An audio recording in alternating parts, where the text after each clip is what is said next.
the monsters looking in the dark. Gore and more team ready to embark. Thrills and chills, we embrace them all. What's up, Gorehounds? Welcome back to another bloody good episode of the Gore and More podcast, the podcast where horror runs deep and the laughs run darker.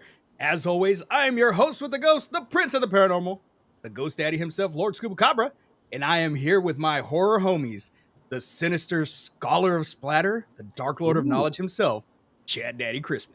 Thank you very much for that new intro. I like that. Yeah, I tried. I wrote some things down before. I get nervous when I have to do this, so I got to write some things down. But I don't know why you're a natural. I don't know, dude. It's like John's not here, and I know he's got big feet, and those are big shoes to fucking fill. All right, but you can do it though. Not only do we have the Dark Lord, we have the man, the myth, the mountain of meat, Mr. Bobby Amone. God, he makes it sound so sexy. Hello, everybody. Good evening. And that's right, ladies and gentlemen. Together we are your unholy trinity of terror, ready to sink our teeth into another round of horror mayhem. But before we do that, ladies and gentlemen, we're going to talk about what we did this weekend or what we didn't do this weekend. Because, ladies and gentlemen, right now it is time for your Slice of Life! Chad Daddy. Man with the pipes. That is impressive. I try.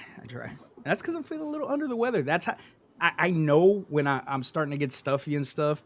I can. It's like when I was doing karaoke. I could sing better when I was getting sick.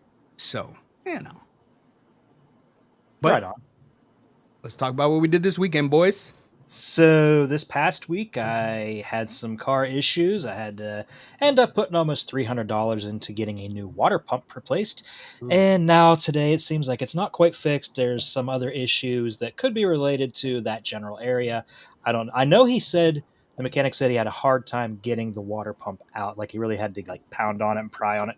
He could have knocked the speed sensor loose when he did that because it's in that general area. Yeah. Like I said, I'm going to give my mechanic a call tomorrow and see if we can take a look at it. Aside from that, let's see, what else did I do? We went to a little kid's birthday. Mr. Tim Keegan, a friend of the show here. It was his daughter's 10th birthday, so we went to her little birthday party and had a nice little time there. It's always nice. Nice. Tim's really cool. You guys, I know he's been here in the chat and everything. You guys would love him. Star Wars nerd, Lord of the Rings nerd, real friendly guy, real sweet. Yeah, you'd love them. So we did that. Let's see, what else did we do? Did some hell diving with the guys over the weekend. Did some phasmophobia with the guys over the weekend. And I have to bring it up because I'm almost sure she's probably watching along, just waiting for me to bring it up.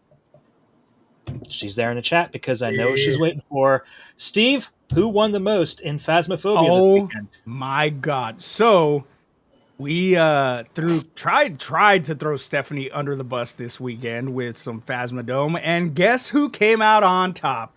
Chad's wife. Wow. But you know what? I don't know. Look, man, I was in the truck that first round that she won. I was in the truck because I died first. I was like, fuck this, I'm going to the fucking truck. Brody died next, stayed in, and I guess was following you guys around, then came laughing in the truck that Stephanie won. I had no idea what the hell was going on. So he's telling me what happened in that. He's like, Chad was just kind of gloating because he thought he had it won. Like you could tell that he had it won, this and that. And then fucking Stephanie won. And I'm like, what the fuck? So we're laughing and they can't hear us because we're fucking dead. And, she won. And then she won again. And the second time when she won at the camp, I knew I had already used my incense, didn't have a speed stick. The ghost was hunting. It was coming for me. I had zero chance. I was trying to get close enough to but even if I got to the hiding spot, it knew where I was. It wouldn't have done any good. So yeah, I was the first one dead that game too. So I spent a lot of time in the truck this weekend. Now you know how we felt. I did win once, Bobby. So you'd be proud of me for that. I just find it hilarious that Stephanie was up the most wins. Dude, me and Steve each won only once. Yeah, already won twice. How many times did she win in total? 2 or 3 times, I think it was. She said 3. I only remember her winning 2, but I could be wrong. Because she won one more than what Brody did. So whatever Brody won. She won 3. Yeah. Because I'm pretty sure he won twice. So I guess she did win 3. Yeah. So aside from that, Friday I watched Tales from the Hood because you guys were talking it up. Turns out I hadn't seen it before. I hated it. Really? It was so badly written, badly acted. It has Steve's over there making fun of me in the chat, saying I didn't like it because I'm a racist. I'm not a racist. I didn't like it because I had an all black cast. It felt like, and the funny thing is, I said it felt like The Dentist to me about how badly it was made. And Corbin Burnson's in both. Maybe it's just a Corbin Burnson thing. Maybe I hate him. Oh, maybe. Maybe. That could totally be a thing. But it's a product of mid-90s horror, and that was a really bad time for horror. It was. I still find it very entertaining. I still feel like the stories are very deep that are told. Now, what's it? Clarence Williams? Fantastic. That's amazing. That's a great, acted his heart out. Great story. That's such a great story. Yeah, and when he's also very shit, when he's revealed that he's the devil or whatever, and he's just like, "Ow!" That's so creepy. I'm not racist, damn it. So okay, so to put context into, I didn't call Chad a racist. What I did was I must have missed that part in the chat. I posted a GIF of what fucking movie is it? Is it Django? I don't What know. movie is it, Brody? Because Brody knows the whole goddamn quote. Anyways, it's I don't remember what Western movie it is, and the guy's wife makes hoods for all of the fucking the KKK members. And I posted that and I said, this was Chad watching the movie. That's what I put. Because it's like, I can't see shit out of this fucking thing. And then it went on to Clayton Bigsby and all that. Oh, yeah. And then I was like, yeah, Chad was sitting there watching it like Clayton Bigsby, Dave Chappelle skit, for those of you that don't know. No, it's just, I don't know. It just lacked something for me. And I just blame the era more than anything. It just wasn't a good like Scream really did revitalize horror. Up until then, it was kind of wasn't that good. You had some good ones here and there, like The Relic. The Relic was really good. The Relic was good. Yeah, it was Django. That's what it was. But yeah, so I watched that. I gave it a chance. I mean, I might watch it again just for fun. You never know. It wasn't the worst movie I'd ever seen. Yeah, it's definitely a product of its time. But like I said, the stories I feel they have a lot more depth to them. Granted, they didn't come out. I totally must have missed it. Could have been deeper. Except for the one where the gangbanger was like in prison and getting brainwashed. I thought that one was stupid. You didn't like that one? No. I thought it was cool. I liked the one with the dolls. What was the other ones? I like the one where also it's Monster.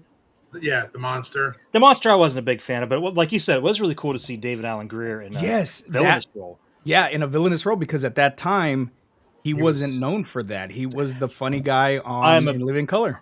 I'm a big fan of David Alan Grier. That started years ago when actually me and Gene Smith watched Amazon Women on the Moon. This was before In Living Color came out. Oh shit! Nice. If you've ever seen that movie, never have. It is hilarious. I need check it out. It's got Damon Wayans, Keenan Ivory Wayans, David Alan Grier. Oh shit! Nice. Yeah. Ed Begley's in it. Ed Begley does a really good comedy bit, but it's like a whole bunch of like little skits and segments. It's not like an anthology. It's like basically like you're sitting there flipping through the channels and you're stopping every couple minutes on something. Oh, okay. It was a really good, really funny movie. So check that out. What else? That's about all I did. And we cleaned up all the summer stuff out of the yard, got everything put away. So, and now it rained for like a week straight. Now I got to mow my yard at some point. Damn. Yeah.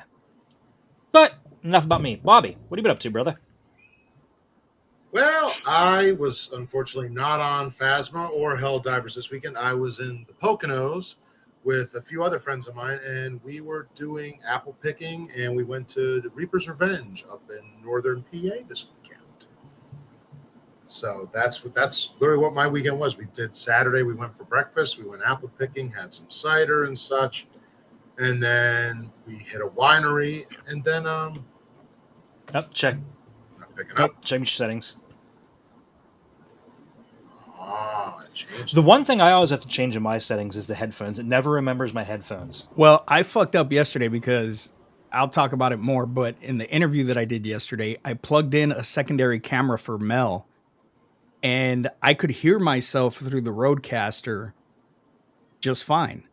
I didn't realize that my mic was not on. It switched automatically to Mel's mic. So the entire fucking episode that I did yesterday I sounded far away because I, in fact, was far away because I was behind Mel's camera. Oh shit! So I have to try to find a way to fix You that. should be able to isolate that. And Yeah, I'm gonna amplify it. isolate the voice and amplify it and stuff because it was a really good interview. It Here, definitely was a good one.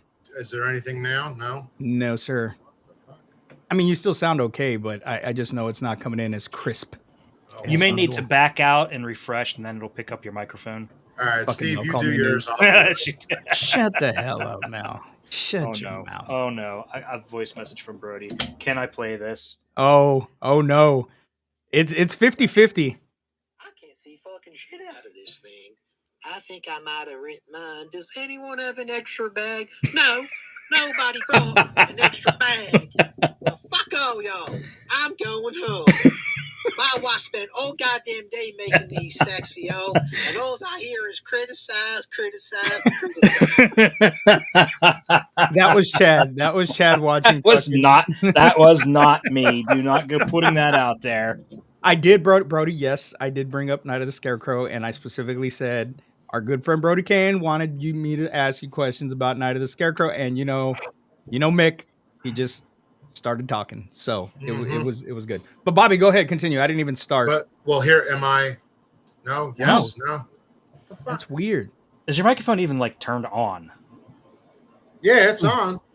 I see the green light. And that's why, ladies and gentlemen, we are the shit show. Wonder if it tap it again. Wonder if his USB port shit to bed. Already on a PC that's 2 years old. Yes. No. Yes, it can happen.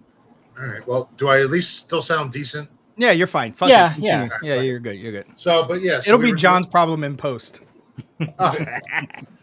So yeah, then we went to the Haunt Reaper's Revenge up in northern PA, and we hit that one every year. It's great as always. They upped their scares a little bit. They changed a few things around, and it was great. It's always fun. The season is here. Well, it's been here, so I'm so happy the season is here upon us. And then Sunday, had breakfast. We came home. I went to NJ HorrorCon with one of my friends. I met Catherine Long from Goosebumps, who was in the Haunted Mask. I got a cool little Funko from her table and had her sign it. It was cool to me, like, from my childhood being a big show for me, finally meeting from one of my favorite episodes, the girl from the Haunted Mask. So that was cool. That's pretty rad. No, everybody was nice too. It was good to see some people I haven't seen in a little bit. So it was nice. It was nice to just go walk around and chill out. So, and then after that, I came home. I needed some football. I watched football. I chilled out. My mother and I had dinner. And then today I worked and everything. And yeah. Shit. Thanks. You reminded me. That's another thing I did Saturday. Steph and I sat here and preseason hockey started, and we got to watch Mr. Marc-Andre Fleury play his last ever period in a Penguins jersey. Nice. But he'd already retired. He played for the Minnesota. He started in Pittsburgh. He was drafted by Pittsburgh in 2003. He played the majority of his career here, ended his career in Minnesota, retired as a Minnesota Wild player, came back as a favor for the fans to play in a preseason game because that's not going to affect his retirement. And he's like, you know what? I made a promise to Minnesota that I retired as a Wild player. I'm going to stick by my guns. I got to respect that, Hey, yeah, you got to respect at least. It's like, that's where I went, and that's what I'm going to do. So integrity. I love that. Got to love it. But that was my weekend. This weekend, I intend to be on Gaming More, especially on Friday night with the boys, and hopefully, maybe I'll beat Steph a little bit more. We'll see. Maybe that's what it needs to be, But we'll see. Scoops. Let's see what I do. Well, I did pretty much what Chad did this weekend. Played some Helldivers. We played some Phasmophobia. Actually, I think I played more Helldivers than I did Phasmophobia this weekend.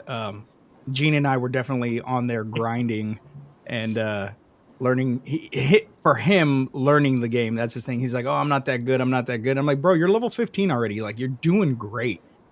Oh God, yes. He's doing better than me. I'm still level fucking 7. But I think I'm like 13 or 14. Yeah. And so I'm like, bro, you're doing great. And so I just slowly keep amping up the levels just so he can see the differences. But I don't tell him when I do it but he can definitely tell when we start off on medium and then go up He to knows. suicide mission by He there. knows. He's mentioned it. He knows. Yeah. And but like I said, he's leveling up. He's getting those. She's playing Helldivers right now. Nice, honey. And then we came to the conclusion that Mel is an absolute badass at Helldivers. She sucks at Phasmophobia.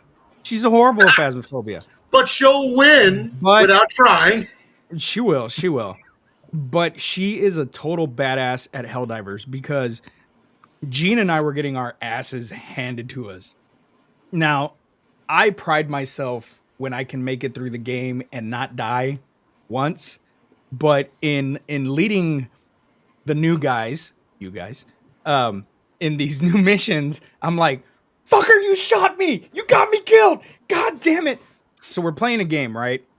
And I'm going off, and I switched my gun up. I wasn't using the Blitzer. I unlocked the Halo pack, so I bought all the Halo armor and the Halo gun, and I'm trying that shit out.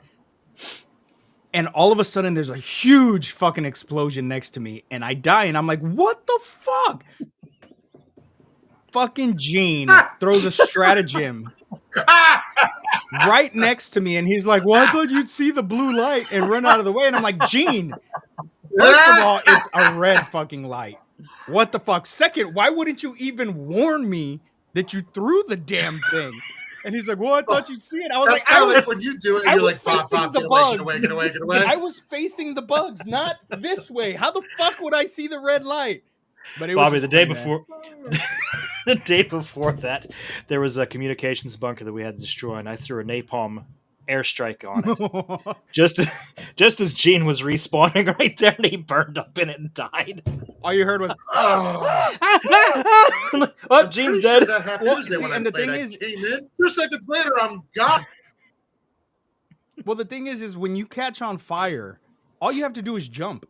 You just dive. That's it. That's your stop, drop, and roll. You just dive. That's it. You hit on my controller, it's the B button. You dive and the fire goes out immediately. It doesn't matter if you're surrounded by fire. Now you may catch on fire again, but you just keep diving until you don't. And yeah, so I'm like, Gene, hit the button. Just fucking dive, hit B. And no, he's like, well, I fucking died. But no, we got some good Phasmophobia time in. Like we said, Yep. Steph was definitely Phasmophobia champion this weekend. I don't know what it is with the Gore wives. When they come in and start gaming with us, they're just better at the game than we were initially. When we fucking started off. I knew. Because we're so serious about it. It's like, we're going to fucking live. Well, we are. And that's the thing is, they play it as a game. We don't play it as a game. We take that shit seriously. You know? Play it as life. Oh, yeah. Bobby, we were doing Phasmodome, and I accidentally dropped my incense. Oh. Switching stuff over. Brody was right there, immediately picks up my incense, laughs and runs, and I die. So I'm like, all right, fuck this. So I was the host. So the next match, I moved it all to tier 1 equipment. Dude, Dad was pissed. He was mad. That asshole. And that's when Brody died. Brody fucking died, even though or is that the one he won? No, that's not the one he won, because that's when he came to the truck to tell me that he stole your incense or whatever, because I was already fucking dead. He's laughing. He's like, I stole Chad's fucking incense. I'm like, dude, you're a dick. That was a dick move. But yeah, and so other than the gaming, what else did I do? I didn't really do much, man. Yesterday, my grandma came over. I smoked some hamburger patties in the smoker, and I decided that I was going to put my deep fryer outside on the patio just because I didn't want the house to smell like deep fried food. So now I have my whole little cooking station outside. And anytime I want to cook anything on the Blackstone or the fryer, everything's outside. So did that. And then the wife and I got to do our first episode of the Crypt of Cringe interviews with our good buddy Mick Strawn. I saw some of that interview. It was cool. Talked to him for about an hour. And we talked about, of course, because you have to talk about the old stuff. So asked him about Nightmare on Elm Street and Night of the Scarecrow. Brought that up. And he started grinning ear to ear because I guess nobody ever asks him about that movie. So it was great to hear just, a story from behind the scenes of stuff that happened on that movie set. And we were talking about cringy movies, and he suggested the Fantastic Four movie that he worked on. And I said, what a coincidence. I had already thrown it on there. And he's like, oh, that's great. Which one was that one? The The 94 original, one, the 94 the one. unreleased one. Yeah. Oh. Yeah. Which I've seen like twice, I think. I've seen it a couple of times. Yeah.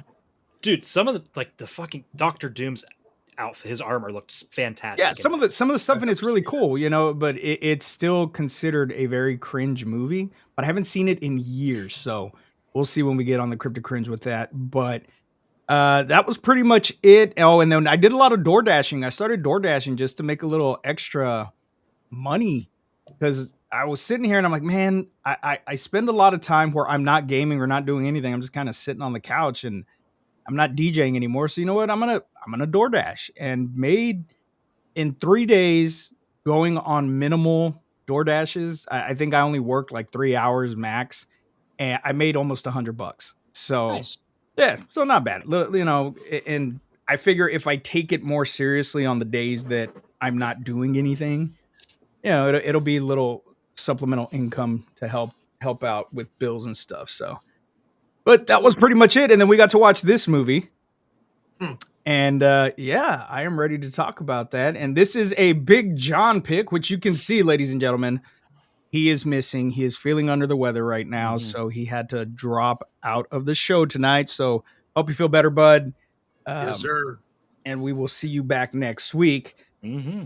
Does anybody want to take the plot rundown since John is not here? I'll go ahead and take it. What the hell? Go for it. Hell yeah. So, released on October 14th, 2016. By the way, this goes by two names. It's Stakeland 2. It's also called the Stakelander for some weird-ass reason. So, in New Eden, Martin unsuccessfully tries to protect his wife and daughter from an attack of vampires led by a blonde female vampire. He returns to North America to seek out the vampire hunter Mister to help him destroy the vampire leader. Along his journey, he stumbles upon dangerous survivors and the notorious Brotherhood. But he also finds a new community with good people that welcome him, but Martin is seeking out revenge. Directed by Dan Burke and Robert Olson. Villains and Nova Kane. Written by Nick D'Amici, Mulberry Street, We Are What We Are. Produced by Larry Fessenden, The House of the Devil and The Innkeepers. Greg Newman, Frankenstein's Army, We Are Still Here. And Peter Falk. Fuck you. VHS and X. Oh. I think out of all those movies you listed were VHS and X are the two biggest ones in there. Oh, the Innkeeper. That was a miniseries, right? The Innkeepers? Or was that an actual movie? No, that's a movie. That's a movie. I've never seen it. The House of the Devil and the Innkeepers are both pretty well regarded. Yeah, For the being Innkeepers either. is a slow burn, but it's a good movie. I just remember the cover. Same. Yeah. Yeah. That's usually what most remember about it.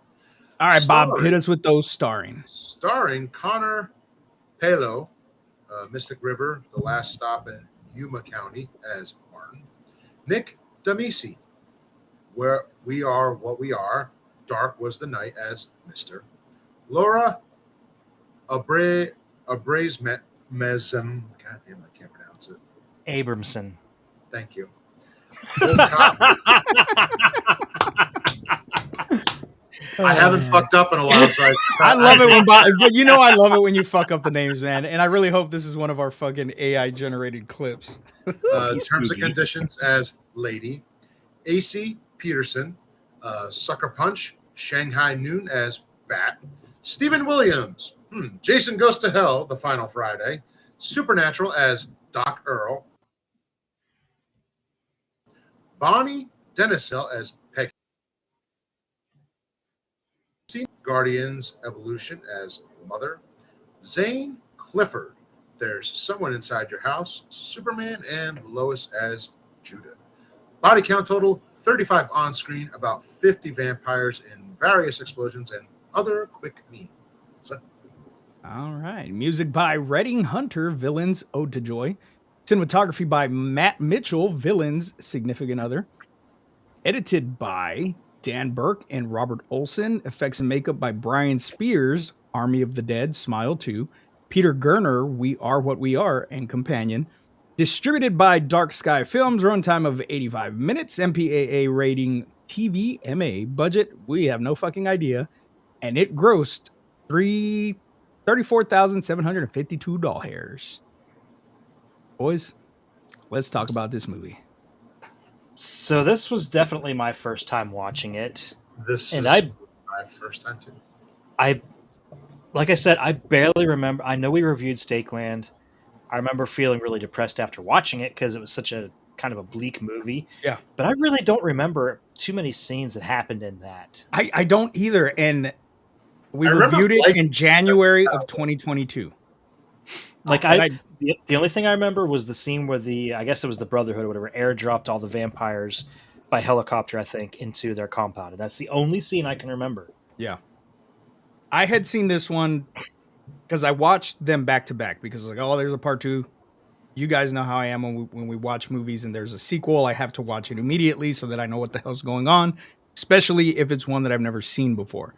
So I did watch this back in January of 2022. I didn't remember shit. I remembered very little things, like the douchebag Brotherhood guy that they brought in that they should have killed, and the big UV light thing that they had. Those were really the only things that stuck out to me. It was like watching it brand new all over again. Oh, hell yeah. Yeah, I just real quick, I mentioned to Steve on here that the Peter Pan movie that we want to watch for the Pooniverse is available. It's actually getting some pretty deep reviews too. Dude, I heard it's supposed to be sick and twisted, so I'm all for it. There were some pictures that I saw a while back, and it looked sick and twisted. So, but another time. It might be a tomorrow watch for me. Yeah, There you go. I might watch it tonight. Maybe. But we're here to talk about Stakeland. Yeah, we're here to talk about Stakeland 2. From the get-go, the movie opens up and we see Martin. He's older. He's got a family. He has a wife. You know, he ends up. That's the girl from the first movie, I believe. Mhm. Yes. So they end up getting together. It never says if they got married or anything, but he calls her his wife. So I assume they're married and they have a daughter. Seems about 5-6 years old, something like that. And we hear Mr. talking, and he's talking as well, doing the voiceover of what's going on. And we see Martin sitting around this fireplace, which I thought was a really cool fucking scene. I really dug that. And he's sitting across from Mr. Yeah, that was. And he's having this whole conversation, and then finally Mr. tells him, like, just bottle it in or whatever he tells him. And then it goes back to Martin, and he's sitting there by himself. So essentially, he had this whole conversation in his mind with Mr., but he hasn't seen Mr. since he last saw him in the at the end of the original Stakeland. So I thought that was a really cool way to open the movie. It didn't give us a lot of, okay, this is what's going on right now. Let's build this up. I liked that they did it quick. Essentially. I mean, it wasn't like super fast, but they did it before the opening, before the Fast opening enough. credits, which I 100% absolutely loved.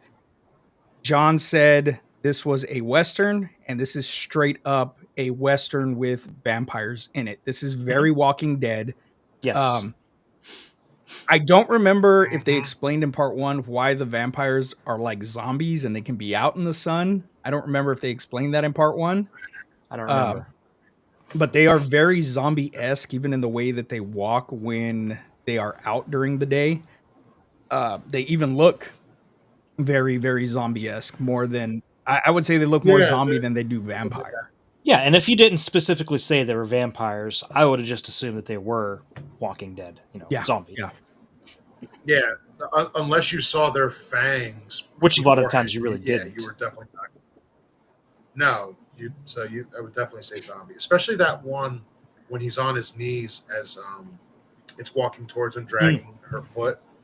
I look at that and I'm like, it doesn't really look like a vampire. That's a zombie with fangs. You could tell that they were somewhat affected by the sun because they were like smoking, starting to smolder, kind of. Yeah. But I'm not sure exactly why they don't just burst in. It had to have been explained the first one. We just forgot. If anybody out there knows, let us know. I'm sorry. Like, it's just not high on the list of movies for me. I don't like really vampire movies too much, so I mean, I do like I vampire remem- movies. I just, like I said, I really don't remember why. Hi, Princess. Charlie's awake. How you doing, honey bunny? I just don't remember what if they explained why they did. I mean, which is a cool concept. I dig it because it's different. We Yeah. don't see that really in other vampire movies. Um, No, they usually hit the sun and then they're gone immediately. So I thought it was a cool concept, even when we watched the first one. I remember. Right. I remember liking the first one. Very depressing, but I remember liking it. This one was a very interesting watch to me. It felt like, I don't know about you, even though there weren't very comedic elements, this one had a little more comedic to me, especially with some of them side characters, especially like that old couple that Martin runs into. I'm like, I found the wife to be very weird and Yeah, when she funny. tried to attack Martin, And I'm like, I did chuckle because I'm like, okay, how many people have they done this to? And yeah, of course, Martin in his plot armor is the one that gets away. despite the fact that he was drugged. yeah. Yeah. Which, I mean, we wouldn't So- have had a movie if it would have happened otherwise. But and who knows what that old Which- couple was up to? They're cannibals. Oh, no, I They know they're definitely- cannibals, but it doesn't really like dive into it. We don't really get to see a lot of what they were doing because they're there and then they're gone. Which I dig. I did like Yeah. that we get this. But it's going back to The Walking Dead. It's like The Walking Dead. You meet a group of survivors and you take that chance. Are they good or are they not? And we see that in literally every season of fucking Walking Dead. So the only difference between this and Walking Dead is this is vampires, not zombies. So if you like The Walking Dead, I feel like the Stakelander movies are something that you would be drawn to. It would be a good watch for you, especially the first one. This one, I don't know. This one felt really, really, really slow, and even the Yes. action sequences didn't really hit for me. Did not And they didn't- last. They also didn't No, No, and they then last very- Mel and I were very confused when they essentially easily take out that mother vampire, the one that's has all this control over. Okay, let's go back. Let's back up to her for a minute. So, it's revealed early on in the movie that there is now a female vampire that is referred to as the mother that is still somehow somewhat intelligent and can control the other vampires, but we never get any sort of explanation as to why or how. No, we literally you see her control them. That's it. There's no reason why. We don't know how she became. Yeah, and then But we it's find kind out of- that Mister is the one that took her eye out. Yeah, and he killed her baby too. Yeah, Like, I'm guessing. Now, was the guy that was with her, was he a human? I don't know. Because was their baby some kind of hybrid? Because I could have sworn he seemed human and she wasn't, and he took them both out. The man and the baby. Yeah, and maybe. cried, but Fuck, I don't know, man. Like I said, there's a lot that isn't explained in this movie, and I thought another part that I thought was kind of dumb was throwing in that Pharaoh girl for absolutely no reason whatsoever. Yeah, that Just was to a add another little female side weird. character, it just but she didn't really add much to it. she did not. And then it's supposed to be this like shocking reveal at the end, and I was just kind of like, I mean, I wasn't. It is what it is. So maybe I don't know. Maybe that showing her the way she attacked that vampire instead of attacking them. Maybe some people can control the vampirism better than others and can keep their mind into. I don't fucking know. It doesn't. We don't ever. even know how long it takes for them to turn. So Yeah. And if so, hers was fairly quickly compared to. Well, we don't know Prometheus. how long they were walking though. We don't because they left the compound. She had already ran back, but they were already pretty far back, and we don't know where in the trail she got attacked. the funny thing is, if she would have stayed with those people, she would have been perfectly fine. Yep. Yeah. But she wanted to go But it back didn't to add Mister. anything So to the weird storyline. It just ended I with know, her getting I bit, know. turned, and killed. Yeah, I got weird vibes from the dynamic between Mister and the feral girl. Yeah, was she like in love with him? Did he? I kind of got it more like it was more like a father daughter thing, like because he lost his daughter. I'm guessing I don't like. Was she close to the same age? I don't know. I'm gonna go with Maybe. that. I don't know. I mean, That sounds much better than if we went any other way. and maybe for Mister, that's what it was. But she definitely had other kind of weird feelings for Mister. Mel said, "Why was she tied up?" Well, because they were leading her away, and they knew Mister knew that she would run back to try to help, and he Yeah. was trying to protect her, and she was feral. So essentially, that was his fucking pet dog. Basically. That's all she was, because that's what she was raised as with those other rad people that we saw. You know what she makes me think of? Wild Child in the Age of Apocalypse storyline. Yes, yes, yes, very much so, very much so. Ah, But going back to when they meet her first, we get this Thunderdome-ish sequence. Which, by the way, how hilariously bad was that? When I'm sitting there watching them fighting, and I look over, and the platform that everybody else is standing on above the pit they're fighting is like what, 5 feet? Yeah. Like I looked over and like they could literally just climb up right there. There's not even a gate. Yeah, yeah. And they have yeah, this yeah. monster. What the hell did they call him? The giant vampire they had. Oh, shit, hold on, I had it written down. Oh, He was Alpha from 28 years Called later. him Behemoth. Behemoth, that's what it was. So I saw him and I'm like, oh, look, it's Alpha from 28 years later, except there's no giant cock swinging around. I still don't haven't wanna seen see that. that. It's on either. Netflix. Because of Bob. that. It's on Netflix.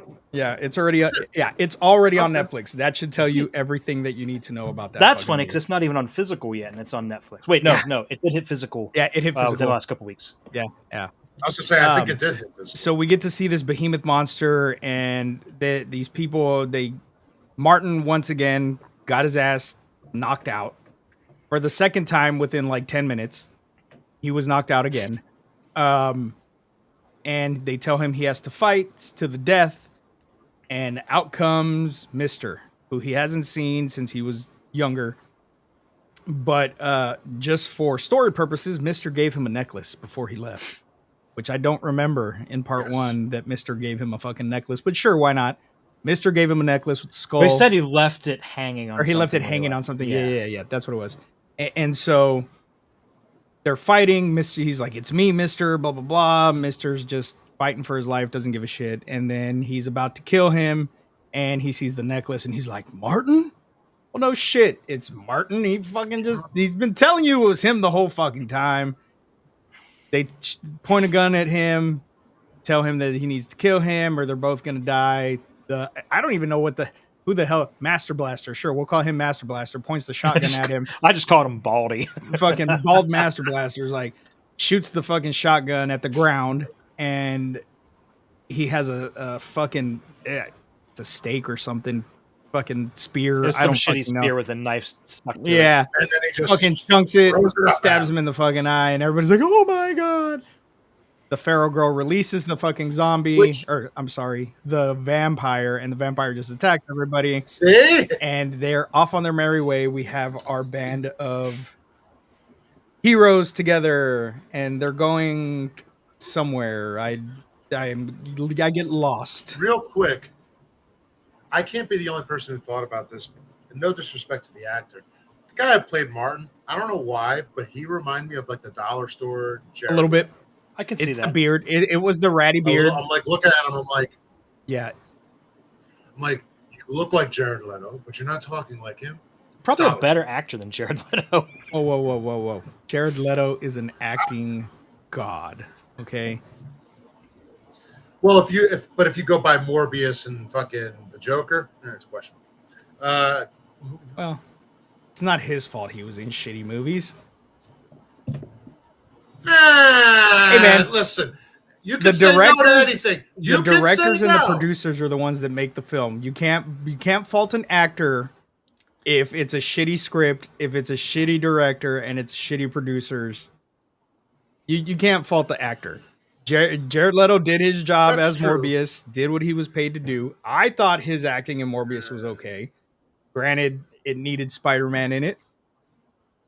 It's still a really fucking horrible movie, but I did not hate it. I didn't hate it as much as I hated Madam Web. We're not here to talk about that vampire. We're here to talk about these vampires.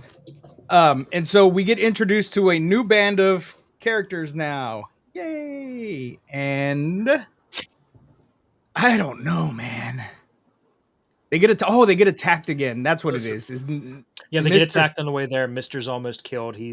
Some vampire stabs him in the side, and something like breaks off inside of him. Like, is it a claw or something? Yeah, the claw or something breaks off inside of him. So it starts to get infected. He tells Martin he has to cauterize it for him so he doesn't bleed out.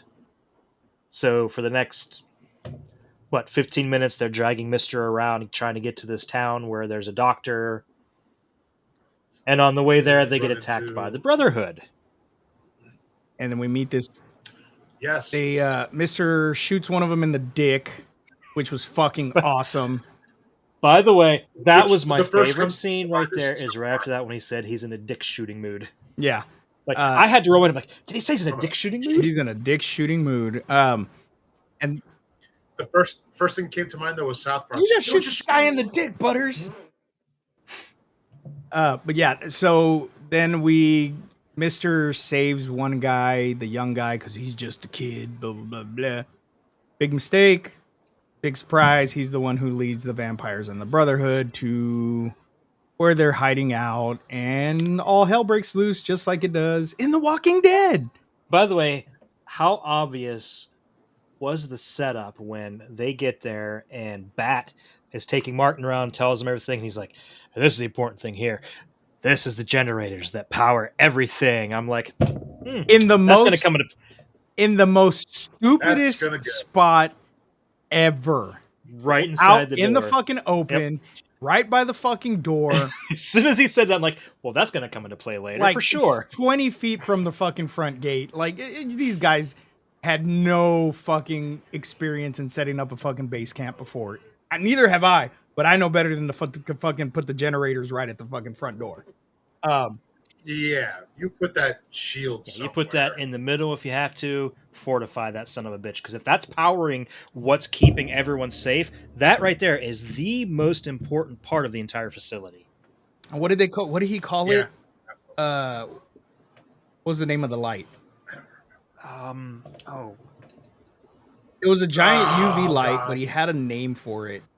And it was every time he said it, I was like, ugh, why are you call it something else? It was just such a dumb name for it. I can't think of it either. I'm going to look it up real quick. But yeah, like I said, that comes into play later. So they get... the cast of characters in there. Yeah, and they bring Mister in, and Mister gets operated on by one of our favorite actors, Mr. Stephen Williams, who is playing the Doctor. And no matter what, he's always like one of the best actors in anything he's in. So he was by default the best actor in this movie, even. Yeah, he was. Which he looked like he came out of 1993. Oh yeah, dude, the dude doesn't age. Yeah. He does not age. He looks the same. Yeah, I loved him and the head guy. The two of them made me crack up. I was like, this they reminded me of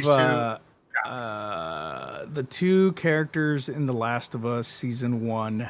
We get a whole episode about two. It's a gay couple. See, I didn't get any indication that these two were a gay couple until the very end when they kissed. See, no. I did. I caught it because when they're sitting at the table taking shots, he holds his hand, and it's not just like a buddy. It wasn't a buddy hand hold. It wasn't a buddy hand hold. It was like, I love you kind of thing. You know what I mean? And it was more than a bro hand hold. Okay, so it wasn't like from out of nowhere then. Yeah, no. And so I was like, okay, cool. We have our Tolkien gay characters in here. Sweet. But they weren't like stereotypical. And not at all. And it wasn't even an important part of the story. No, it was not. It was not at all.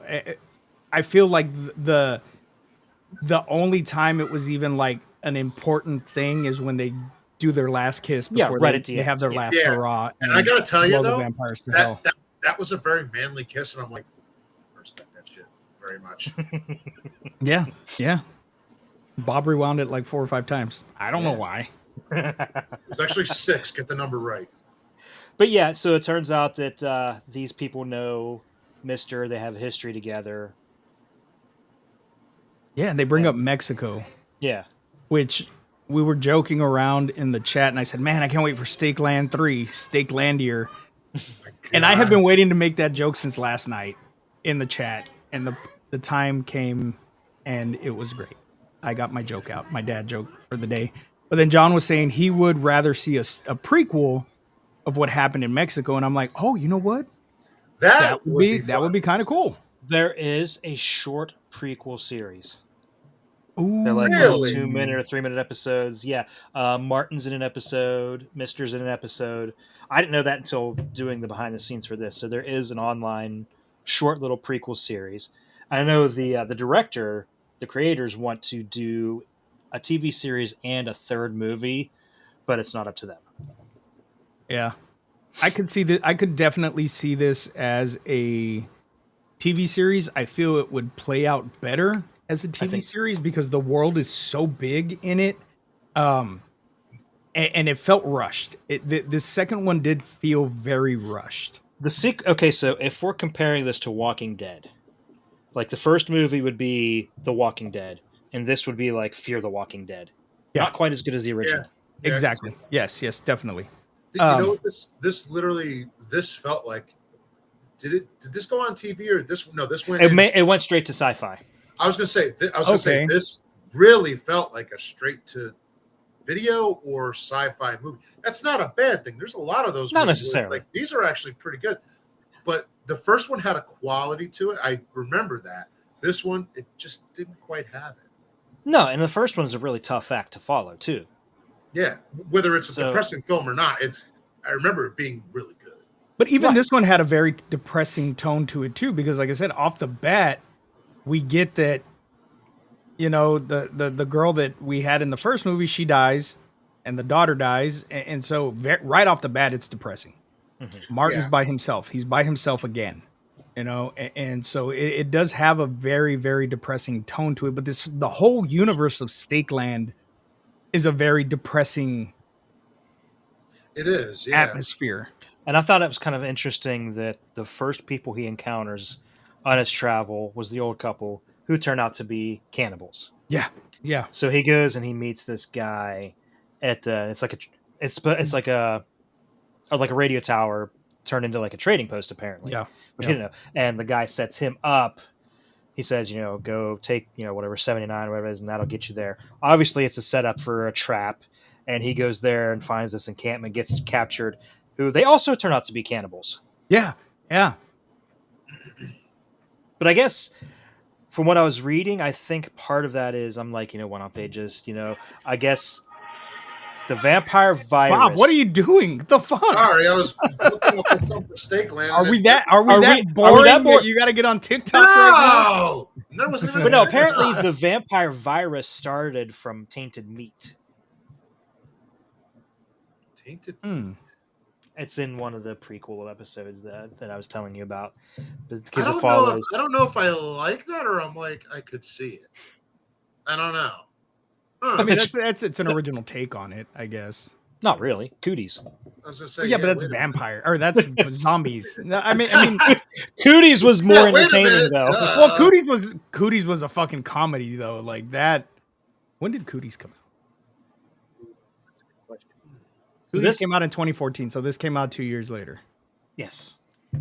I was looking up when the first one came out, and it's like I totally forgot that it's the same exact actor for Martin. I don't know why. I just didn't even dawn on me. Well, he's a little older. He has a beard now. I can see why. No, I know that, but I was like, oh, it is the same kid. Because I wanted to see when the first one came out, and it was 6 years before this. And it's like, wow, a lot changes in 6 years. Yeah. Well, do we have anything else? You know what? I do have something else I want to discuss. And I know I touched base on it a little bit, but the very, very, very anticlimactic final boss battle. You mean the Halloween 2 remake battle? That's It was literally a what 2-on-1. It was a 2-on-1. They take out her other eye. And You knew they were gonna win. Like there was no, it was nothing. Like there was no like anticipation that once they took out her other eye, you knew she was that done. they won. Now, I did think when they focused on her head because Martin ends up chopping off her head. Right. They focused on her head. I thought maybe the eyes were gonna open and like her head was gonna reattach or some shit. It was gonna be, a bigger fight than what it actually was, but it wasn't. And that was it. I was very, very let down by this fight. Well, especially because it was kind of like there's a scene where after the Brotherhood members are killed by Mr. and the vampires bring her carriage or whatever you want to call that thing to the Brotherhood camp, and their leader apologizes to her, blah, blah, blah, and she just pulls him in and just like completely destroys him. Mm-hmm. And it's kind of implied like she has like super strength, whatever, but you don't see that anywhere else in the movie either. Nope. It's just that one scene, and it, like I said, man, with that being in broad daylight too, she had to have been in a weakened state. Now, granted, she's behind those dark ass curtains and stuff, but you have to assume that they're stronger at night. Just with vampire lore, they're stronger at fucking night. What I wanted to see with that end battle, sorry to cut you off, Steve. I wanted to see that if she had true control over the vampires, and if she died, would that control go away? Again, they say she has control. What control? There's still bloodthirsty things that just went and did their own thing, like they've probably been doing. Well, I think she was just able to control them, like make them do what she wanted them to do. She could rally them instead of them going off and doing all their own thing. Yeah, they're still going to do their own thing and attack, but they're attacking because she's giving them something to attack. Yes. Yeah, I guess. But yeah, it was just a very anticlimactic battle. It really didn't do it for me, and then the movie was over. I don't know. The most climactic part was the other two guys throwing the bomb. Yeah, blowing themselves up. Yeah, blowing themselves up. Like, that was way better. And the runner running in and blowing up the generator. Was so dumb. It was dumb. Jesus. And why send in a live human, when you could have sent in a vampire? Yeah. Because the vampire might have been distracted by the blood. By the people. Maybe, but she was right there. She could have controlled it to do. Maybe she doesn't have control on that level. Oh, maybe. Maybe. We don't know what kind of control. Maybe she just kind of like points them in the right direction. That's all she can do. Who knows? We don't know because nothing's ever fucking explained. Yeah, there was nothing explained in this fucking movie. No explanations. But all right, boys, do you have anything else you want to discuss, or do we want to hear from our Kanga Banga? I want to hear what he's I want to hear him shit all over this. All right, here we go. Yeah. Ladies and gentlemen, the beautiful Brody Kane. Howdy folks, it's your Kanga Banger back for another episode of Gore, and this week I'm here to talk to y'all about Stakelander Part 2. This is my second viewing of the movie. It's definitely a hard act to follow up with the sequel to the first film because it was so fucking great. Just haven't finished it. I'm still definitely a bit of a crossroads with this movie. So kicking it off with the opening scene, definitely I feel like this is the strongest part of the fucking movie. They definitely introduce us to one of the lead characters from the first film. They were able to bring him back, give us a little bit of a backstory on him and why he's this person today after all these years and what sets the rest of this film in motion. And I definitely feel like it's pretty emotional. The way that this was actually filmed, the exposition of the characters, the character development between each single one of them and what happens.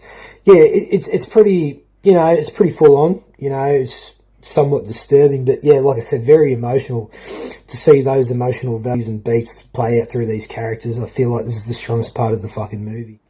But then pretty much everything else that happens after this along this fucking journey, there are some action moments or sequences like, vampires coming to play or just like people trying to survive in general.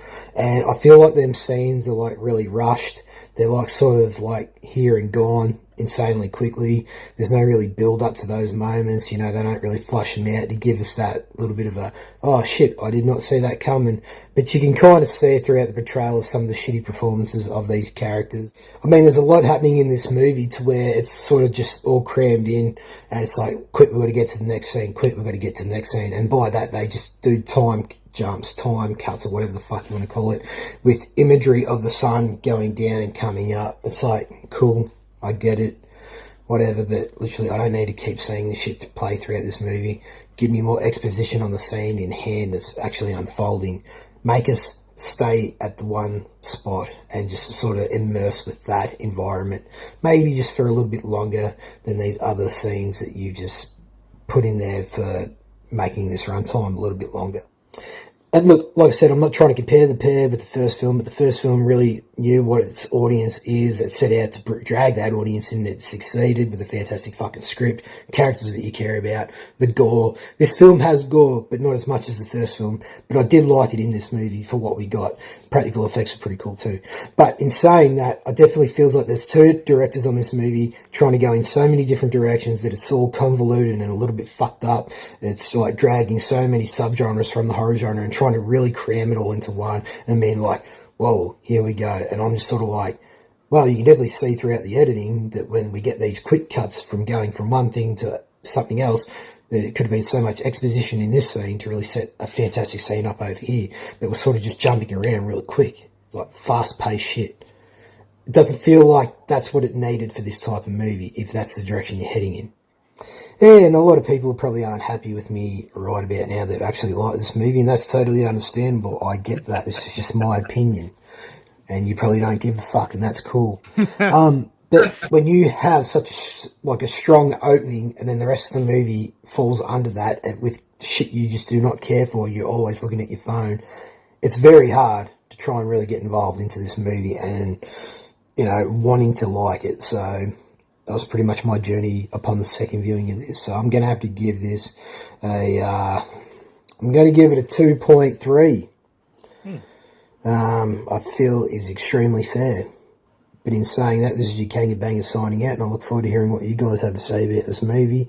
So cheers, gentlemen. Cheers, Brody. Cheers, and thanks very much, Brody. Brody.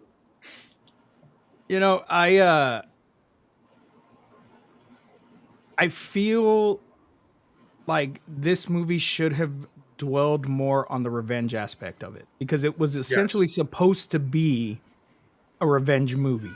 It was, and it's not just Martin's revenge, but it was also the Queen seeking revenge on Mister for killing her baby. Yeah. We had revenge from multiple angles, and it just didn't really play out well. No, not at all. It's like they had revenge, but they were just like, well, let's dilute it a little bit. That's what it felt like when it came to that aspect. And, talking about or listening to Brody talk and remembering things that I kind of just forgot, we do get a reveal, because when the mother vampire kills Martin's wife and his daughter, she has an arrow in her hand and she stabs them through with the arrow. We come to find out later on, Martin was the one that fired that arrow. Mm-hmm. Yeah. And she caught it mid-air and essentially killed them with his arrow. They were going to die regardless. But that makes it hit a little bit like more knowing. Yeah. But I feel like that would enrage me even more, to the point where I would want that fucking revenge. Fuck what anybody else says. Fuck anybody trying to stop me. Like, you purposely killed them with my arrow. Mm-hmm. And I feel like Mr. stopped him way too easily when he was trying to go after her when they attacked the encampment. Mr. was like, well, and he's like, Martin's like, I don't care. And he's like, well, I do. And then just walks away. I'd have gone. Granted, if I die, I die. I don't care. Like, this bitch is gonna die. And something that, again, just that little aspect, she caught his arrow. Clearly, she has, again, powers that will never get revealed. Yeah, it's exactly. like you have the power to catch his arrow. Somehow you knew it was coming. They always do. And you lose so easily. You know what it boils down to, right? Martin is no Daryl Dixon, because Daryl would have hit the shot. All right, boys. Is there anything else you want to discuss, or do we want to hand it over to Chad Daddy?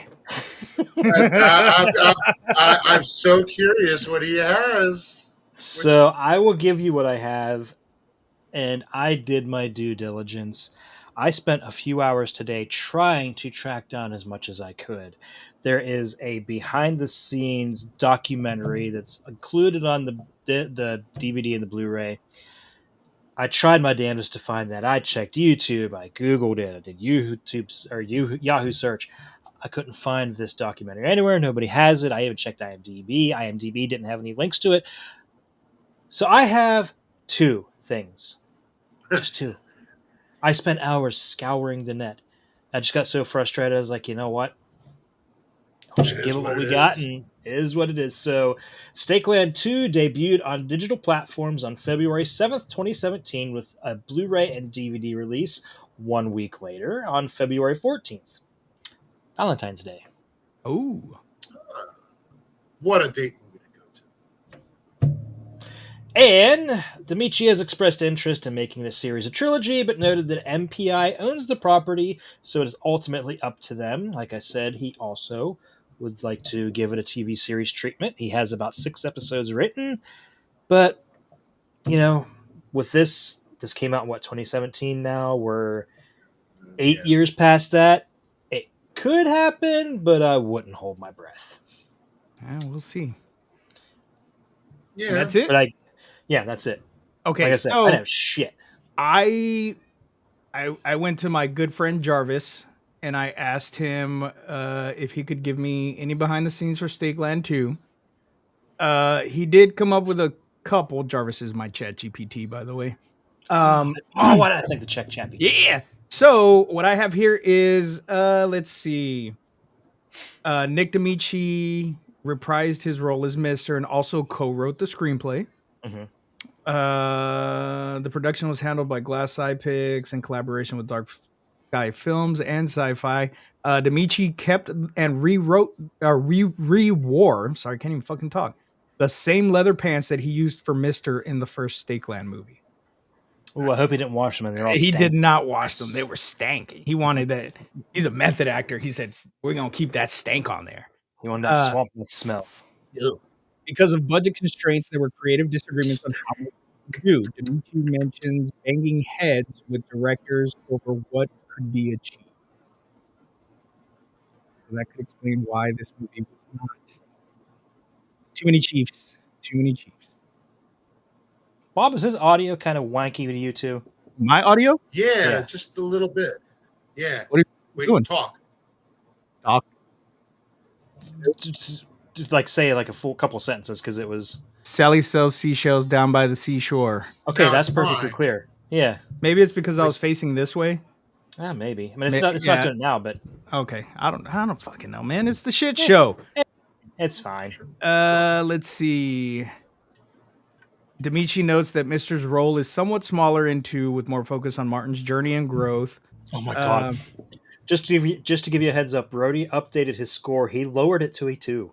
Oh, god damn it, Brody. Hold on. What did John give it? 3.2. John gave it a 3.2. All right. Okay. Cool. Demichi describes Mister in this film as having evolved, a little less quick to kill and a little more empathy, which I feel was a huge mistake. He should have just stayed the grumpy badass he was in the original. I agree. With that. But that's it. That's all I got. Whoa, what the fuck? Shut up. Yo! Character evolution. I didn't even Well, say some anything fans about prefer the Gemini. It original just grumpy fucking badass. started talking. You know what that That's means? funny. They're listening. They're listening. All right. Well, thank you, Chad Daddy, for your behind the scenes, and thank you, Yes, Jarvis. My pleasure. So Jarvis was better at it than I was this week. well, a lot of it though is just like things that Demichi said. It's really not, and then it says there's a making of documentary, but it's nothing really like in depth like we usually do. It's just it's like a half-hour documentary, so I'm not surprised. Yeah. It's a really short one. Yeah. all I right. like Let's how move it's on to all- our. Oh, go ahead, Bob. I was just saying, I like how it's always with some of these movies, there's so many creative forces, and everyone thinks their ideas are like going to be the best, and they want to make them work. It's like, But you know what? Sometimes it works, sometimes, and that's very few times. Rarely. But you know what, man? I honestly sidebar right now because I am honestly going through that right now with the wrestling company. Legit 100%. We have the writers chat and everybody's pitching ideas and everybody thinks their ideas are the best, and at the end of the day it's like, okay, I like your ideas, but at the end of the day I'm going to pick the ideas that I think are going to work the best. And if I don't pick your ideas, it's not because I think they suck. It's just not to the it's just not to the greater, thing that I want to put product that I want to put out. They have to make sense that will be able to Yeah. evolve. And if your idea didn't work now, we'll use it later. But everybody, it's an ego trip, especially when it comes to and for me, what it is I can't let go of the control. Because I've already said a couple of times, you know what? I'm going to step back from the writer's chat. You boys do it up. Whatever your ideas are, whatever y'all agree upon, do it up. But then they send me their ideas and I'm like, instead of just saying, okay, cool, let's run with it. I'm like, well, what if? Because in my mind, I'm like, I can make this better. I know I can make this better. I can tweak your stories just to give them that little. Listen, you're Eric Bischoff. You got to do what you got to do. Exactly. I would say Vince McMahon, but not in. Now, Bischoff, listen. No. Listen. Was he a powerhouse? Yes, but better to be Bischoff than. Yeah, definitely. At any time. Yes, I gotta get in. I know. Why did you spell my name like that? Gross. It's with a V, Gene. Ugh. Let me disagree with you on the Eric Bischoff and say more Paul Heyman. ECW, baby. Because look at how poorly Bischoff treated Austin. Yeah, that's true. But even Austin admitted later on, he's like, no, I would have fired me too. Yeah. Austin has said it himself. He's like, I would have fired me too. Are you kidding me? He's like, I was a young, arrogant guy and you didn't do anything for me. But then he goes, no, I was young and arrogant and yeah, you fired me. I'm totally okay with that. He said it. They said it on his podcast. Well, we're going to move on from that sidebar right there because we are not a wrestling podcast. Corey Kaufman, you need to bring your podcast back. And do it with us. Do it with us. Yeah, do it with us. Oh, yeah, Who the hell is Bubba's show? Am I stupid? It's one of Gene's friends. He's a local promoter around here. He's a really cool guy. Yeah, nice. He wanted me to be on the podcast this Friday. I think it was Friday, but Mel had to go to work and I didn't have anybody to watch Charlie, so I wouldn't have been able to do it. But let's move on to our questions, boys. What format was this watched on? Prime Video, free. Prime. Same. All right. First one that came up. Does the cover art sell the movie? Would you rent this as a child? Let me pull that up real quick. Still we got. Yeah, I don't. Yeah. Stakelander 2. You know what? I'm gonna say I think young Scuba would. Hold on. It's coming. Share screen. There we go. Yeah. I might, yeah. I would. That would probably be like, I've watched everything else, maybe in the store. Let's give it a shot, kind of deal. Look, man, 2016, Walking Dead was still. Oh, it was at the height of its popularity. Yeah, it was at the height of its popularity, and seeing this giving off those, definitely the color scheme, giving off those Walking Dead vibes. Yeah, and you see that vampire that's very zombie-esque. Also, I would totally fucking get this. Yeah, I'd watch it 100%. Alrighty. Let me stop this so I can pull up my notes. Alrighty. Douche of the film. The Brotherhood kid. Yeah, the Brotherhood kid. He was. Come on. Or mother. Acting, or the guy at the trading post. It's something about him just rubbed me the wrong way the second he was sitting there talking to him. I knew he was shifty. Who does he remind me of? Oh my god, he reminded me of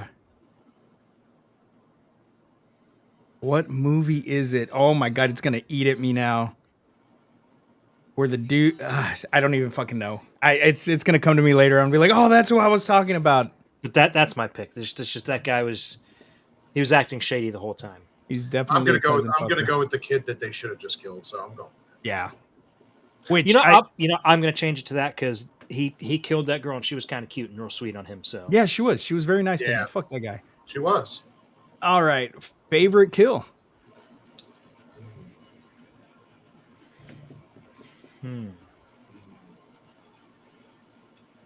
You know something? Yep, let I'm me look gonna over go the kill with. count. I'm gonna go with the guy that gets killed by Mother in the daylight, just because she literally said, Yeah, that was "Hey, pretty you fucking gnarly. suck," and took her in. I'm gonna stick with that. All right, that's a good one. That's a good one. Hey, I there, am Mike. probably gonna go with. The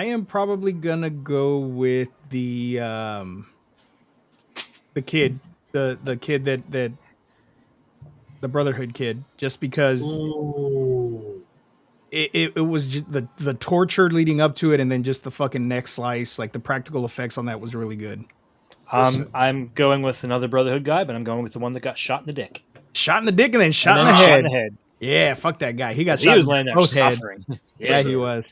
This movie had a couple references, just again from horror movies. Did anybody else, as fucking Stephen Williams, is fucking that kid's finger up? Go. Would somebody watch Jason? Goes Yeah, to Hell? 'Cause he did the same he broke thing with his he hands. broke Steven's fucking fingers. Fucking Halloween 2 with her. Oh, I'm like, someone really was a horror fan before this. Yeah. All right, best scene. I'm gonna go the kiss boom. The romantic Yeah, I'm kiss gonna go and with the that too. explosion. Yes. I'm gonna go with the Brotherhood guy getting killed by the mother. Okay. From his All side. right. That was really Worst moment or scene.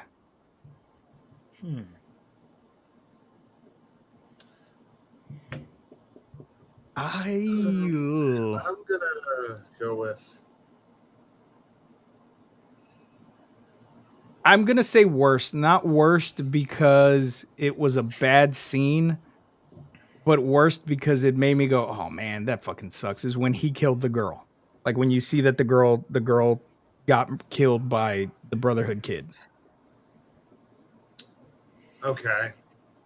I'm gonna go with the whole scene of Lady just leaving the evacuation, and it didn't really lead up to anything aside from her getting turned and killed. That's just that whole piece, that whole bit of the story. Just it didn't really serve a purpose in this. Yeah, it didn't. You know something? I'm gonna agree with you with that because I can't really think of anything else. I'm gonna go with that. You know what? As a worst, yeah, I'll go with that. I'm gonna change mine and go with that. I think I know the answer to this one, but did the opening scene hook you in? Yes, as one Yes, of the best it parts of the actually movie. Yep. It did. Most attractive character. Martin's wife. She was. Yeah. Actually, Yeah. no. I'm gonna go with the girl that you mentioned before, who gets killed by the Brotherhood guy. in She was the cute. compound. She was cute. She was cute too. Was. I'm gonna go with the old cannibal lady. Oh yeah. She looks like There she you can go. handle the meat. Oh, And that's my official answer, just to be different. Did the score set the mood? I don't think it really. You know, I did like It the didn't really music, stand but out. it didn't set Yeah. the mood. No, I liked it. I just didn't set the mood though. But I still. I don't know about like it did, like you said, it didn't stand out, but I think it set the mood for what needed to be set in the scenes that it was in. Yeah. So I'm gonna say sure, why not? I don't think we had a song, but best song. I don't remember there being any songs. Yeah, I don't remember the song at all. Favorite character? I'm going with the two dudes in the It's compound, Stephen Williams Skylar. and What his it is? partner. But I'm also going to go with I even though Mister was toned down a little bit, I still like Mister as well. Those are. I'm my agreeing with your three. first Those are pick. my I'm three. with it's like a neck and neck tie between Bat and Doc. They're both really cool.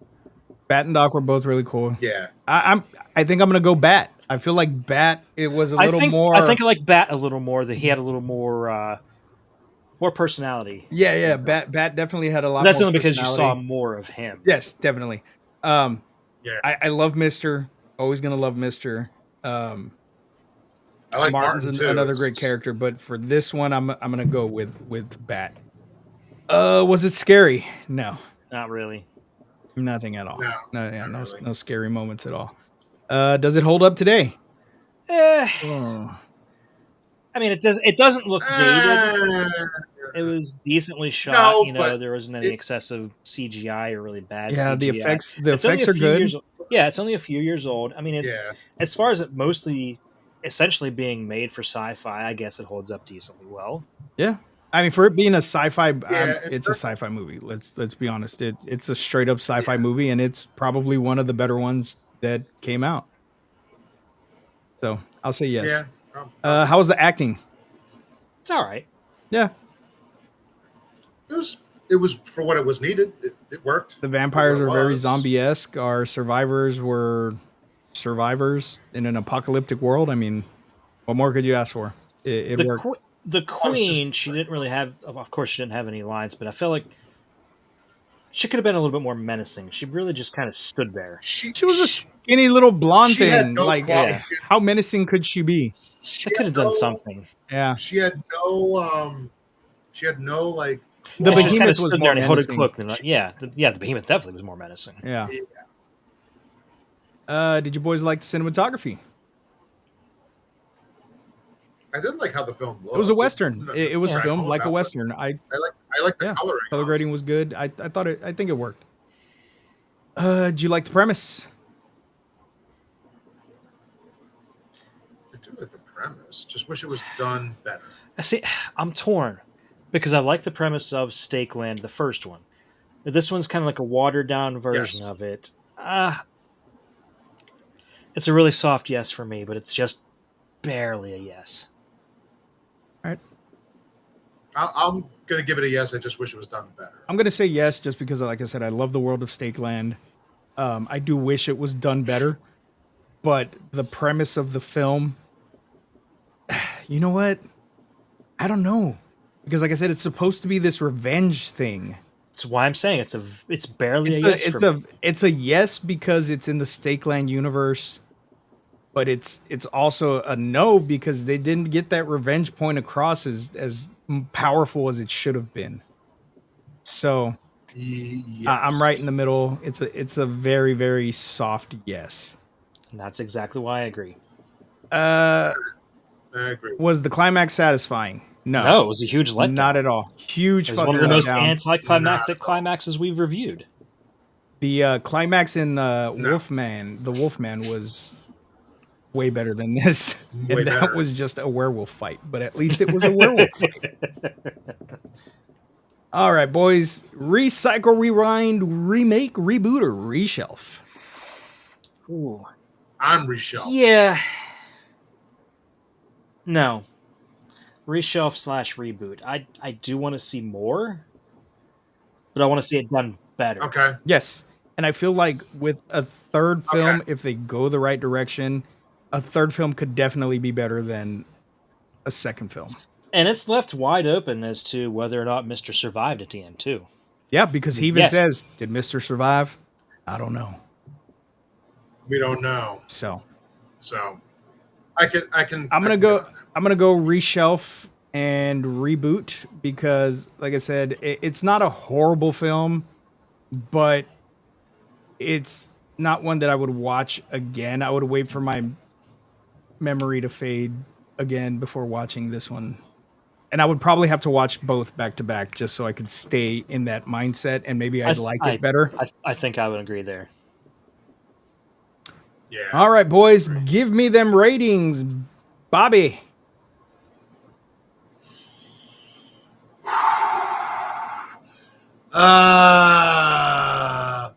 Sorry, not sorry. I'm going to give it a 2.3. 2.3. All right, Chad Daddy. I think it deserves a little better than that. And I think John was entirely way too high at the 3.2. I was thinking 2.8, but that might even be too high. 2.7. 0.7, alrighty. And I had a 2.5 in my head from the beginning, and discussing it even more made me realize how much I didn't even like it at a 2.5. So I am with Brody on this, and I am giving it a 2. Maybe I should change mine to adjust that. Because I think I'm way too high even. I'll go with Brody's original at 2.3. All right, so 2.3 plus 3.2 plus 2 plus 2 plus, what did you give it, Bob? I also did 2.3 actually. 3. All right, let me divide that by 5. That gives us a 2.36 for Stakeland 2, the Stakelander. 2.7. Yep. Ooh, Johnny, that's going to hurt your score. No, That's gonna help 2.4. your- 2.4. Oh, sorry. Yeah. So I was the 6. The 6 was stuck in my head. Sorry. I was gonna say, well, hey, it must have been Oh, the yeah, sixth it was. part. Yeah, 2.4. I mean, you know something? If someone threw this on, I'll watch it. But I'm. But you know what? Brody was right, because I did keep picking up my phone. Mel kept talking through the movie as she usually does, which wasn't distracting at all. I'm just like, shut up, stop talking. And she's like, but you're my best friend. I So have what's- questions. Aw. I'm like, shut up. I'm trying to watch the fucking movie. You're my best Um, friend. But yeah, man, it's just like I said, I was at the midway mark. I was at a 2.5 all day. But talking about it and realizing how, and I'm not even comparing it to the first one, because that's not fair. But just, it's just very lackluster movie. So, and that is a 2.4 for Stakeland 2, ladies and gentlemen. Chad Daddy, what are we reviewing next week? So next week is our first in back-to-back Scuba Steve picks. Woo! Because of how I had it originally scheduled and did a little rearranging to move some of mine around so that we could get Leprechaun on for March and all this and that. So next week is In a Violent Nature. Ooh, which I've Ooh, never seen. I'm I've excited never Same. for seen it. that. I bought it on back at the beginning of the year when I was buying all of the movies that we fucking reviewed. That is one of the ones that I bought because we were supposed to review it earlier in the year. I haven't even opened it. It's still in the package. I do have the Blu-ray, so I'm excited. Nice. I will say this, especially for the two of you, because I know John and I saw it. I liked it a lot. I will totally understand where you probably. I did won't. hear, like I But said, give it I've a never fair even shot. I've never even seen any. Usually TikTok ruins movies for me. I haven't seen anything about this movie, even when this movie came out. I don't remember seeing any TikToks about it. I just know it's a slasher in the woods. It's from his point of view, and the only thing that I've heard is that it's slow. But it's regardless Yes, of how slow it is, it's still a great fucking movie. So we'll see. Like I said, I'm excited. Back-to-back movies from me. I'm excited for the movie after also, because I haven't seen that one in a long time, and I feel like that one's going to be a fun watch. I think it will be too. I've never seen it, and I've always wanted to. yes. Do we have any nerd news, boys? Go What you got, ahead. Bob? Well, today is September 29th. Oh, yes, it is my brother's birthday. Happy birthday, brother. 30 Happy birthday. Well, yes, that too. But 30 years ago, on this very day, a certain Halloween sequel was released. 30 years ago today. I know it's not everyone's favorite. It doesn't have to be, but Nope, it is still You just a bring fun back movie. bad memories of that time period for me. And I've mentioned it on here a couple Movie times. or life? Oh, it's related to the movie, and the fact that me and my friend Brian went to the movie theater to go watch Halloween, and this was in the days before internet was really big, and we could have just called ahead and checked the showtimes, but no, we just went assuming they'd have Halloween. And no, they didn't have Halloween showing to the movie theater. What'd they have? Fucking Forrest Gump, I know. Forrest Gump. Ah! which had been playing all fucking summer long. Ugh, so pissed off about that. Well, Fuck Forrest Gump. I'm sorry that. But it is the That's 30th quite all right. anniversary of Halloween, The Curse of Michael Myers, a very divisive one Nice. of the series, along with a few others. But I still say it is an entry that is still, as it's gotten older, better than most would say. It definitely needed some work. They tried to do that, didn't work, but we are celebrating the 30th anniversary of this movie today. So I will say. That's all Brody I got. says Halloween 6 is a great film, theatrically cut especially. Resurrection, baby. I'll somewhat agree, Brody, but I will say there are still a lot of things in that theatrical cut that if I could go back and make it work, I would still do that. Okay, so I do have something. So Trick or Treat Studios just revealed today the first images in their line of what is basically an homage to Polly Pocket and Mighty Max, but in a horror universe. It is called Micromaniacs. The first one is a pumpkin that opens up to Halloween. Nice. There is Laurie Strode holding a pumpkin, and we got Michael Myers hiding behind the hedges. That's pretty cool.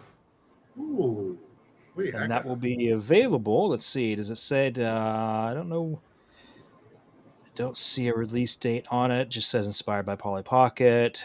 Trick or Treat Studios announced their new Micromaniacs toy line. First look at the upcoming line was shown off by Toy Collector Magazine this afternoon, giving us a sneak peek at Micromaniacs toy based on Halloween. The jack-o'-lantern opens up to reveal the iconic Myers house inside with minifigures of Laurie Strode and Michael Myers included with the set. Michael hides behind a shrub while Laurie clutches a pumpkin in her hands, and the film's classic station wagon is even featured. Expect the reveal of more Micromaniacs toys in the coming months. Oh, I see. It's in the very front. So yeah, that is the first in a line. I guess we will see what else they have coming up in the near future. You know, that's pretty cool. the photo right there, that's pretty cool. I would definitely pick that. That's a very detailed little set too for such a small toy. Yeah, seriously. I would definitely be picking that up. I will absolutely get that. Yeah. The only one that I have is actually something that you posted in the group chat, Chad Daddy, is that Ilphonic announced that they will no longer be doing any more updates for the Ghostbusters video game. So Ghostbusters Spirit Unleashed is unfortunately not getting any more cool DLC. What we got is what we got, which I feel they are dropping the ball with that because that game had so much potential. Granted, we haven't played it in a long time, but it was definitely one of those fun games. But I feel like with games like that, of that nature, it's not too long before they go into the graveyard anyways. Look at Evil Dead, Texas Chainsaw Massacre, Friday the 13th. I think the only one that even remotely is still kicking ass is Dead by Daylight. And that is still going strong. And that game's been out, what, 10 years now? Yeah, it's been a while. So yeah, unfortunately, Ghostbusters are going to eventually go the same way as Texas Chainsaw, Evil Dead, and Friday the 13th. Like you said, I don't think the multiplayer games like this in this nature, they don't really have a long shelf life anyway. Which makes me, I say happy in a sense of not for that game, but like for Halloween, we're getting single player right off the bat, and you're getting multiplayer as well. So I'm hoping. I mean, I'm sure that shelf life, I'm going to give that shelf life probably 3 years. I could be wrong, but I'll take that for what it is because there's a lot of games that don't give single player right off, at least like that. But right. It's a shame that Ghostbusters will not get more. At least they're keeping, obviously, the server so you can still obviously play it, which now it makes me want to play it even more. But yeah, and they said they're still going to be, keeping the servers active and stuff. So that's a plus. And Gene says Helldivers ain't going nowhere for a long time, buddy. They've already said they are not working on a Helldivers 3, and they are dedicating all of their time to keeping this game going as long as it possibly can. Good. Nice. I like hearing that one. Brody wants to do a franchise rating again. For Halloween, we already did it. We did every single film. Right? Yeah. We did it on Halloween. That's what we did. Yeah, because that was our Halloween retrospect where we only went over our list as to what our favorites were. Yeah, we just talked about our list. We didn't actually review the movies though. No, we've never made it past 3. Yeah, we did 1, 2, and 3, and then we never did anything else. You know what? Maybe that's something we need to look at doing, just for shits and giggles. I think that's what he's implying is we should go back to that. Maybe we will. I mean, we did Nightmare. We did do Friday. Yeah, we did Nightmare. We did Friday. Might as well. We might as well pick up again with Halloween. Maybe start over at the beginning again. Yeah, because I wasn't on the show. We didn't have this same crew back then. Yeah, I wasn't on the show. So, but I think I was on for 3. I think I was already part of the show when we did 3. No, you were. I think you were on for 2 and 3. You were not on for the original. I don't think I was on for part 2. Oh, Brody wants to do a different franchise. What do you have in mind? Yeah, what you got, buddy? Well, we could do Halloween and another franchise, but what about Hatchet? Ooh. We've done the first 2. There's 4, right? Yeah. Yeah. Third one's great. Fourth one's okay. I really don't want to do Leprechaun. No. I'm not watching Leprechaun 4 again. I literally just recorded that episode yesterday. Fuck that movie. And I don't want to do Child's Play because that's just Bride and Seed are just 2 of the worst movies. We've already watched all of Texas Chain. Fucking Brody just wants you to watch Next Generation. He does. That's the only fucking That's the reason. only reason. That is the only reason he wants to do it. He doesn't. We already did didn't we do the first one and the second one? And we did the third one too. Yeah, we just haven't done. Nick was on that episode. Yeah, Nick was on that episode. Maybe we should just bite the bullet and do that one for fucking Brody. I do have all the Phantasm movies, Brody. I have the first 4 Hellraiser in that boxed set. Same. That's what I have. I think we should do Halloween, finish it, and then maybe finish Chainsaw next. You could do that next year if you really want. I know what Brody's going to do. He's going to throw on Next Generation next year regardless.